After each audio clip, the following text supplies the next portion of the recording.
and I'm itching to write a song, and I don't want to write a singer-songwriter song because I don't want to bring that into the work. I want the work to be fiction.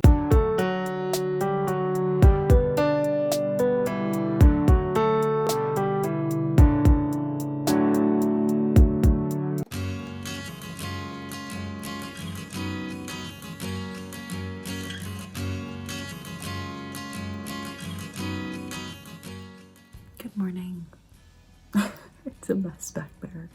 It is currently 1:48 a.m. on the 2nd of March, 6 days from 28.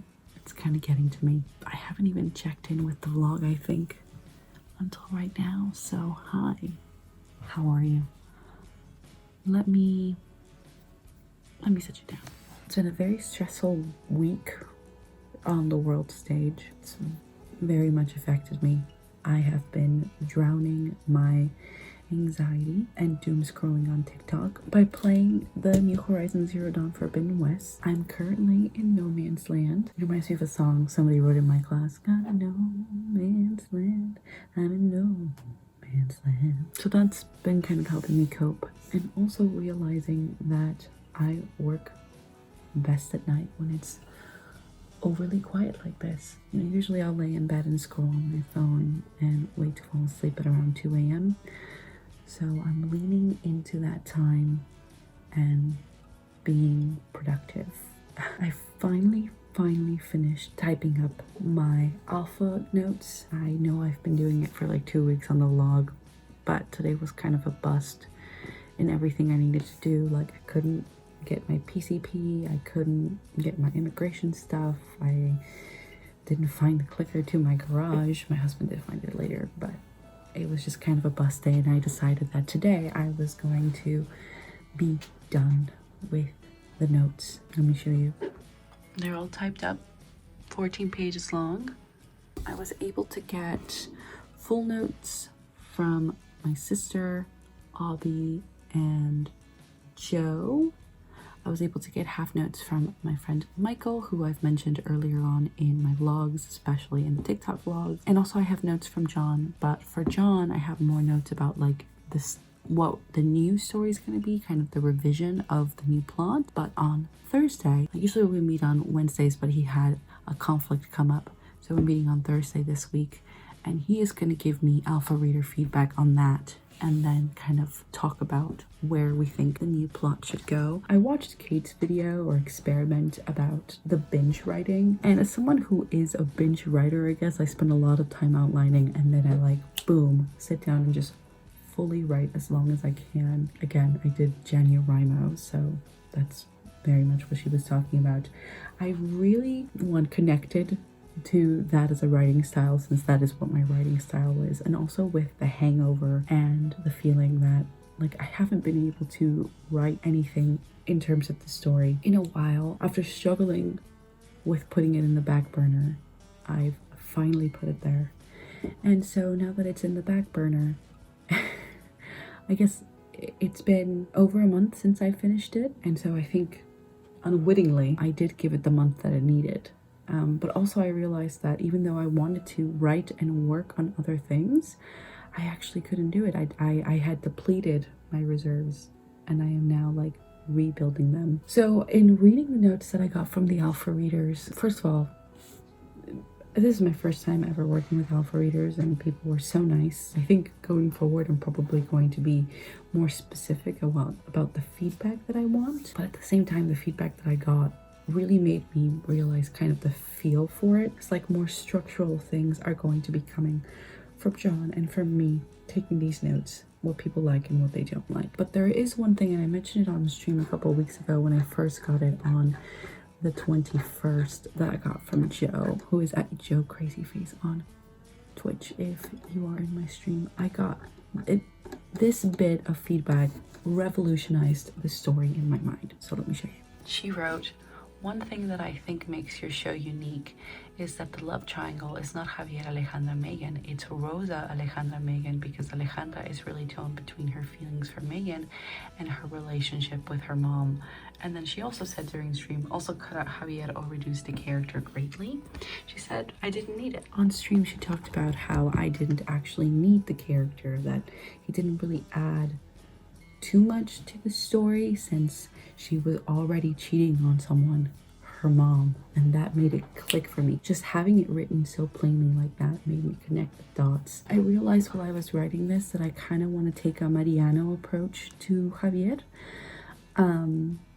because this whole thing is about kind of community and context and things like that. And there's a reveal in the end of Act 2, spoilers ahead, or I mean, is it a spoiler if I don't know if I'm keeping it? But Rosa obviously tries to get Alejandra to let go of Megan and be like, date Javier instead. You know, you can tell him that you made a mistake and that being gay is blah, blah, blah, blah.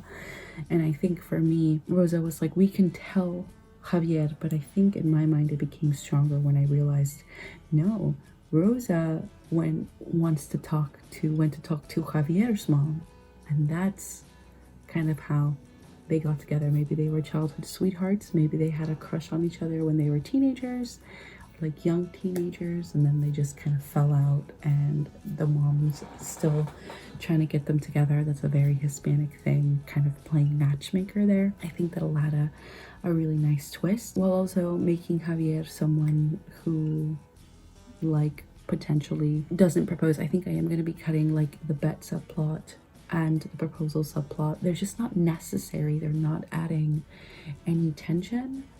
Like, it would be way stronger for Alejandra to run out in the evening and lie to her mom about where she's going and Rosa believing her than it would be for her to lie to Javier.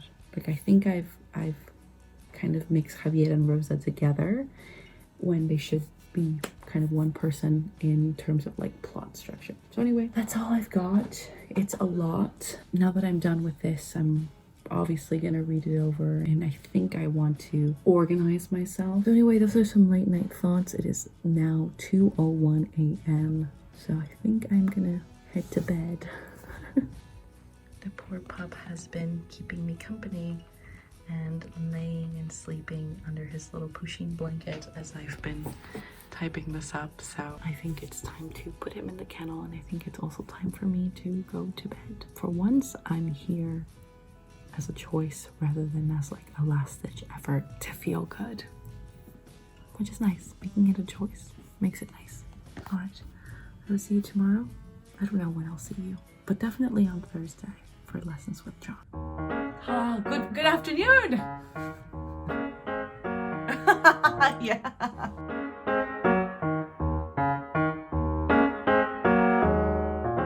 Hi. Can you see the boy's little snoot? Right, come here. Oh. Hi everyone. It is currently 12:06 p.m., but I figured you probably want to look at the pup instead of the watch, right? Lessons with John literally just ended. And unlike last time, I don't have Max or my sister to talk about it, so I'm going to talk about it with you. All right, there you go. Got lots of notes. It's been a while since I've taken notes on here. There's a lot of conventions about musical theater that I don't jive with, and most of them have to do with the lack of time we get these characters to develop. And I think there is something to be said about my thoughts on that and kind of like the logic behind that, but that's a note for another day. I think I've talked it earlier in the vlog about how the real love triangle is between Alejandra, Megan, and Rosa, and I think that has really focused in the show and make things more clear for me. And also it's the fact that the cafe and the love story are supposed to be parallel of each other. So the cafe being a metaphor to the love story. So they're parallel. So if the coffee shop is doing well, the relationship is doing well. And when the relationship goes sour, the coffee shop suffers. The timeline has changed. The structure of things have changed. A lot of the scenes have changed. We're gonna have Javier be a much smaller role, like again, like Mariano in Encanto. We're gonna cut the hot chocolate bit that has stayed through a lot of drafts and finally lean into the fact that it's Café con Leche. I think we're gonna go back to the previous name that I had for Café con Leche. I can't remember it. It's somewhere in my earlier drafts. It's a pun that I had that I really like. And then at the end, she's gonna change it. There's a lot of stuff coming back from earlier drafts, earlier outlines, and making their way back into what I think is going to be the actual draft 2 outline. So I outlined the show before I sat down to write it many times. I think I have 10 working outlines, not including the outline that I used to write draft 0 of this musical. This is going to be draft outline number 11.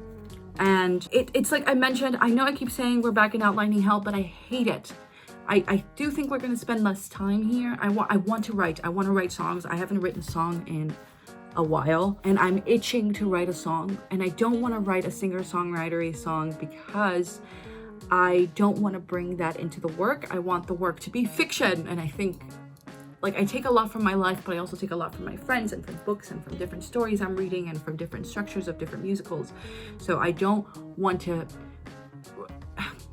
I think I am going to work on a jukebox musical of just my original, like, singer-songwriter pieces. But for now, I don't want to write that stuff. I want to write for the musical. So we are meeting for the first time in a while. I'm meeting with John a week from now. I feel like we're picking up momentum again. So what I have to do for John is write a synopsis of the show, 3 pages tops. And for me, kind of like an additional...